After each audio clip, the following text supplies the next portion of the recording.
দেখেন, মোস্তাফিজ আমাদের দেশের অন্যতম একজন খেলোয়াড়, আমাদের ইতিহাসের অন্যতম সেরা ফাস্ট বোলার।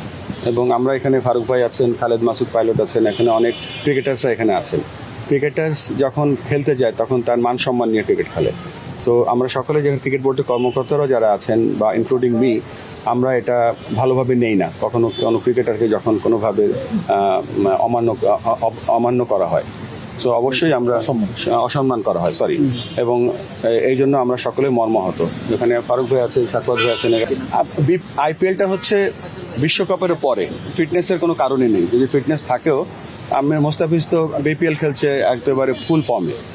সো এখানে এর থেকে বেশি বলার কিছু নাই, এটা ফিটনেস কোনো ব্যাপার না। সত্য একটা জিনিস যোগ করি আমি, আসলে বিসিসিআই কিন্তু কে কে চিঠি দিয়েছে, এটা কিন্তু আমরা একদমই পার্ট না। মানে কে বলেছে ওকে দলে রাখতে না, এটা কিন্তু আমাদের বোর্ডকে কিছু জানায়। রাজনৈতিক এটি আমরা সবাই মানে এটা খুবই অত্যন্ত দুঃখিত যে একটা রাজনৈতিক কারণে একটা ছেলেকে এত ভালো ক্যালিবারের একটা প্লেয়ার, যে তার অনেক কিছু দেখাতে পারতো এই আইপিএল, সেটা করতে পারিনি, যেন আমরা দুঃখিত সবাই। এবং এটা আপনি জানেন, শুধু মানে আমরা তো অবশ্যই দুঃখিত, প্রেসিডেন্ট বলেছেন অলরেডি।